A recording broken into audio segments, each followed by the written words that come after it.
Electric current, the rate of A flow of charge,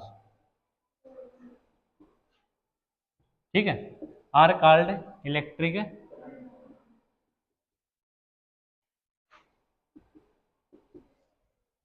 अब कुछ charge बहेगा, मान लो ये, मान लो हमारी क्या है, कोई वायर है, ठीक है, क्या है बेटा, वायर है, ठीक है, एक लाइव वायर होती है, ठीक है, लाइव वायर के अंदर से ही करंट बहता है, एक चीज तो ये अपने दिमाग में बैठा दो, ठीक है। अब ये वायर करंट है, यहां से मान लीजिए हम कोई करंट को क्या करते हैं, स्टार्ट करते हैं, इसके अंदर से फ्लो करवाना स्टार्ट करते हैं, ठीक है, किसी प्रकार के चार्ज को। अब यहां से लेके इसको मान लिया हमने ए पॉइंट, क्या मान लिया, ए, ठीक है, और यहाँ पे हमने मान लिया कोई पॉइंट है बी, ठीक है, यहां से यहां तक जाने में, ठीक है, करंट को क्या बहा है, करंट किस चीज को फ्लो किया इसने, चार्ज को, ए पॉइंट से बी पॉइंट तक, है ना, चार्ज इसने बेटा ए पॉइंट से बी पॉइंट तक जाने में कुछ ना कुछ क्या लिया होगा, समय लिया होगा, टाइम लिया होगा। यहां तक आ गई बात समझ में। करंट क्या होता है, करंट होता है, current is equal to charge upon में टाइम, ठीक है, जितना समय इसने चार्ज बहे है उतना इसने कुछ ना कुछ समय लिया होगा, ए पॉइंट से बी पॉइंट तक जाने में जो चार्ज बहे हैं उसने कुछ ना कुछ क्या लिया होगा, यहाँ पे टाइम लिया होगा। चार्ज को डिनोट करते हैं हम क्या उसे, किससे करते हैं बेटा, क्या उससे, और टाइम को हम करते हैं टी से, और करंट को करते हैं हम आई से, ठीक है, आई इज इक्वल टू क्या अपॉन में टी, ठीक है, ये हमारा फॉर्मूला भी होता है इलेक्ट्रिक करंट का, लिख सकते हो साथ के साथ में आप।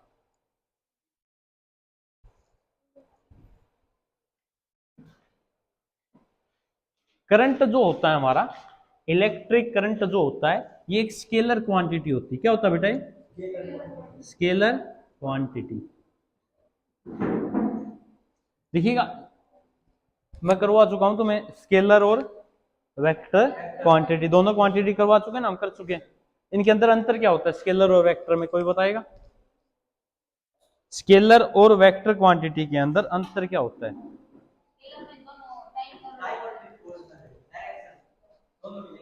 अच्छा, अच्छा, ठीक है, और कुछ। अब जो करंट को हम मेजर करते हैं किसके माध्यम से करते हैं, किस चीज से हम करंट को मापने का काम करते हैं,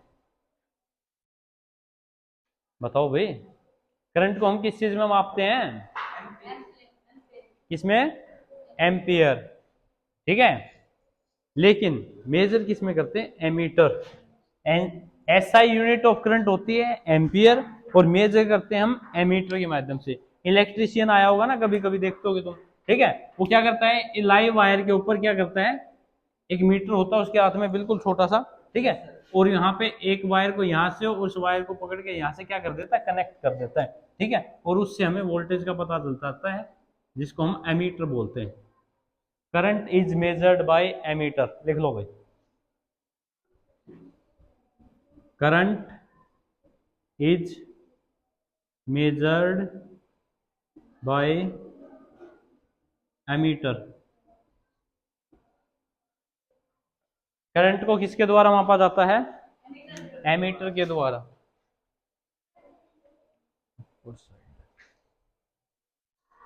यहां तक किसी की कोई डाउट,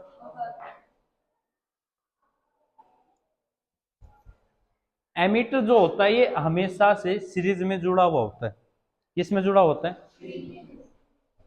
यहाँ, नहीं तो दिखा दूंगा मैं, किस में जुड़ा होता है, सीरीज में, यहां तक नोट डाउन कर लो अपने।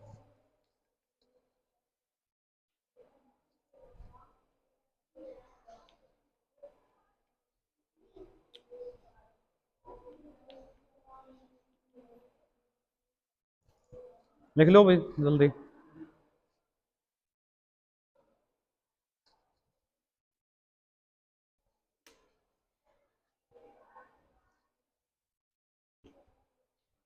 लिख लिया क्या? ठीक है।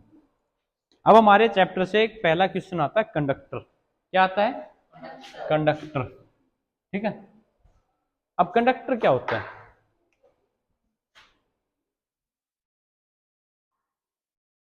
क्वेश्चन यही पूछ लेगा एग्जामिनर की व्हाट इज कंडक्टर, कंडक्टर होता क्या है? ठीक है। एक ऐसा मटेरियल जो अपने अंदर से करंट को क्या होने दे, पास होने दे, उसको हम क्या बोल देंगे? कंडक्टर बोल देंगे। लिखो, दोज मटेरियल, लिख लो, दोज मटेरियल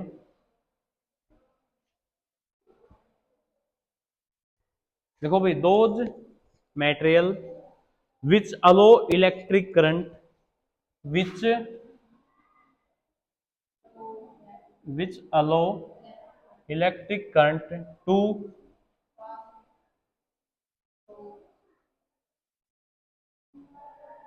थ्रू देम, जो अपने अंदर से करंट को पास होने दे, आर कॉल्ड कंडक्टर।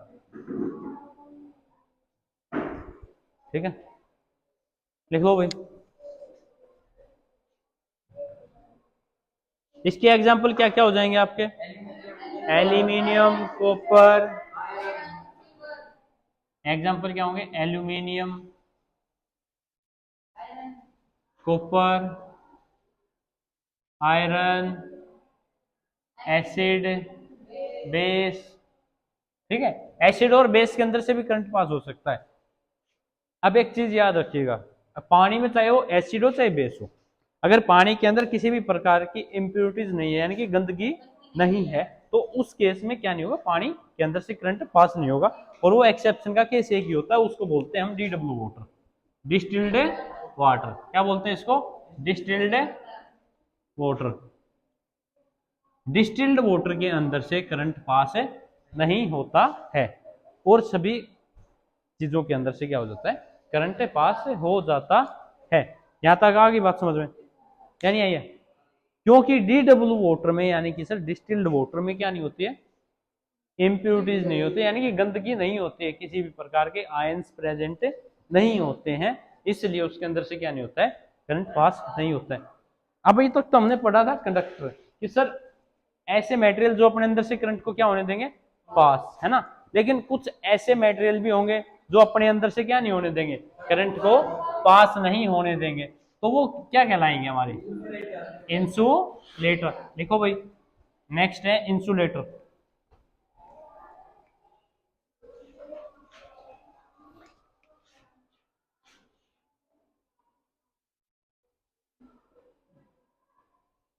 इंसुलेटर, हाँ, those material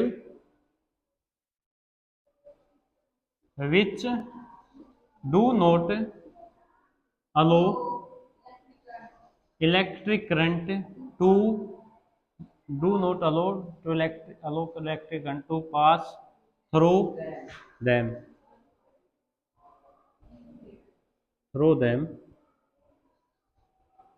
are called insulator. अब अगर आपसे इसके एग्जाम्पल पूछ ले कि सर ऐसी क्या चीजें होती है जो अपने अंदर से करंट नहीं पास होने देता है? एक तो होती है वुड, सर लकड़ी, प्लास्टिक, रबड़, है ना, एक्सेट्रा। डिस्टिल्ड वाटर लिख सकते हो। ठीक है,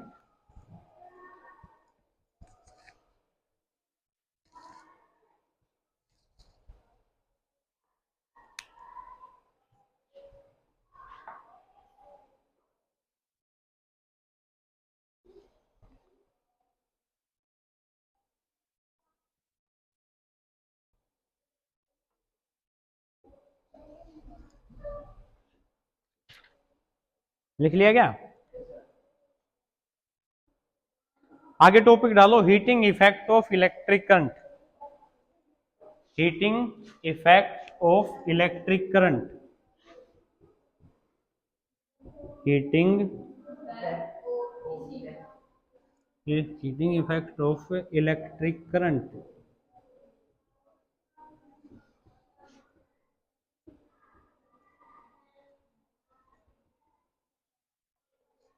यानी कि हीटिंग इफेक्ट के क्या क्या प्रभाव होंगे। इसका दूसरा नाम होता है joule law of heating effect. Heating effect of electric current का दूसरा नाम होता है another name joule law.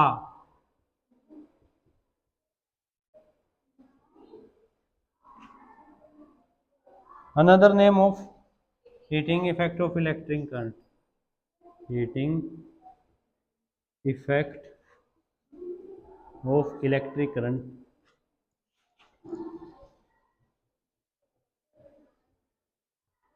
Joule law of heating electric current, joule law of heating effect भी कर सकते हो आप इसको, एच से हीटिंग, ई से इफेक्ट। ठीक है भाई,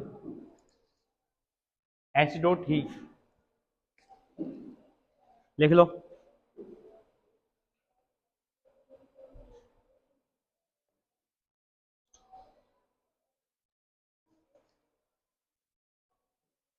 देखो भाई, जब भी किसी कंडक्टर के अंदर से, समझो, जब भी किसी कंडक्टर के अंदर से करंट पास होगा, जब भी मान लो हमारे पास ये क्या है, वायर है, ठीक है भाई, क्या है, वायर, ठीक है। अब मान लो अगर इसके अंदर से क्या होगा, करंट पास, ठीक है, तो उस दौरान ये क्या रिलीज करेगी, हीट।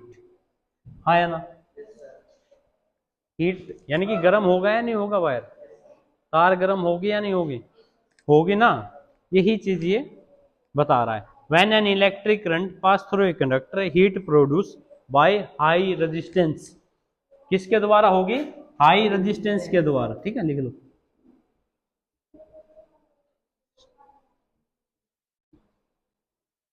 देखो when an electric current, when an electric current, when an electric current pass through a conductor, pass through a conductor, pass through a conductor, heat is produced, heat is produced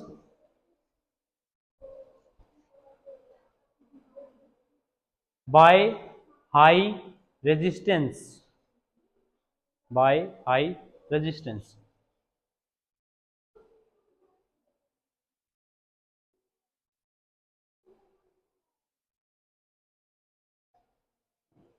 H is equal to, resistance is denoted by R, ठीक है, resistance is denoted by R, लिख सकते हो ये चीज भी।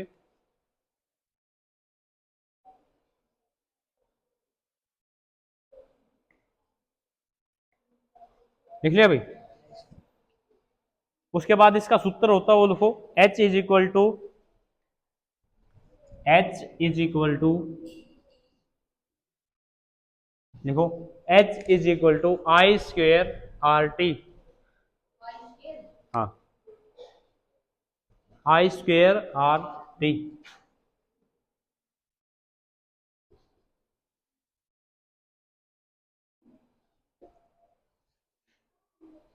आई square R T.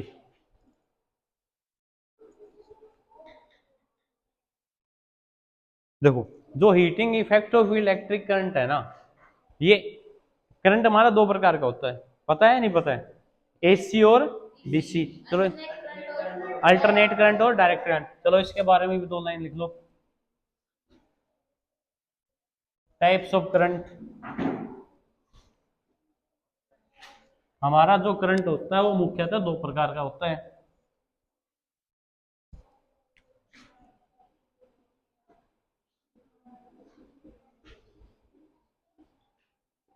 First होता है बेटा एसी, ठीक है, सेकंड होता है हमारा डीसी।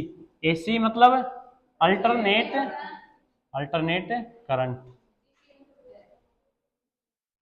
ठीक है। और डीसी मतलब डायरेक्ट करंट।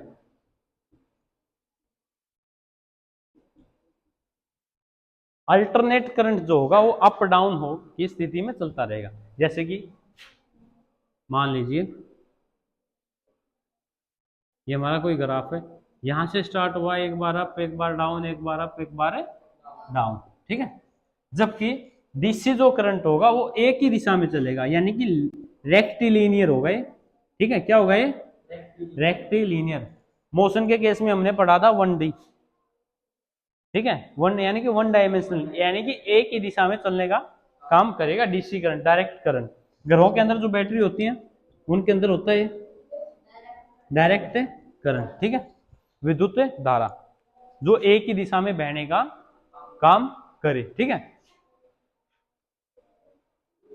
यूनि डायरेक्शनल भी बोल सकते हैं इसको, यूनि डायरेक्शनल भी लिख सकते हो, क्वेश्चन आ सकता है। हाँ भाई, यूनि डायरेक्शनल। यूनि का मतलब क्या होता है? एक, ठीक है। एक ही दिशा में बहने वाला करंट क्या कहलाता है? हमारा डीसी करंट, ठीक है। देखिएगा अल्टरनेट करंट क्या करता है, एक बार लाइट को अप डाउन यानी कि स्थिर नहीं रहती है। जो करंट बहता है ना, वो वोल्टेज जो होती है करंट की, वो क्या रहती है? स्थिर नहीं रहती है। एक बार क्या पता अप हो, एक बार क्या पता डाउन हो जाए, एक बार अप एक बार डाउन, ठीक है। अगर और अनदर केस क्या होता है? डीसी। डीसी का केस क्या कहता है? करंट एक ही वोल्टेज में बहने का काम करेगा। आपने दो केस सुने होंगे, है ना। मैं बहुत बार ये एग्जांपल भी देता हूं कि सर करंट का झटका लगा और व्यक्ति क्या हो गया? बच गया, है ना। वो अल्टरनेट करंट होता है, ठीक है। एक बार अप एक बार डाउन, एक बार अप एक बार डाउन, ठीक है। जिस पॉइंट पे व्यक्ति को करंट का शॉक लगा होगा उस पॉइंट पर एक बार अप जाएगा, ठीक है। उसके बाद उस पॉइंट से नीचे आएगा, यानी कि उसको छोड़ने का क्या करेगा? रिलीज करने का काम करेगा। जबकि डायरेक्ट करंट क्या करेगा? मान लो आपको यहाँ पे किसी व्यक्ति को शॉक लगा है, ठीक है, तो वो यहीं पे रहेगा और उसकी वोल्टेज भी क्या रहेगी? सेम रहेगी। इसके कारण उसकी व्यक्ति की क्या हो जाएगी? डेथ हो जाएगी। यहां तक लिख लो भाई।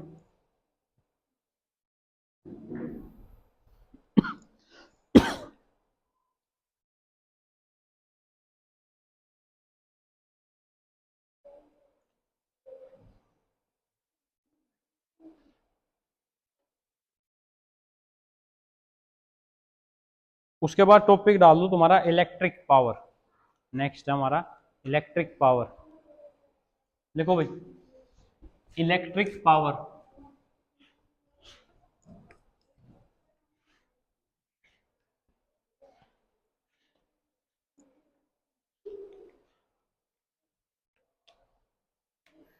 लिखो, इलेक्ट्रिक है पावर।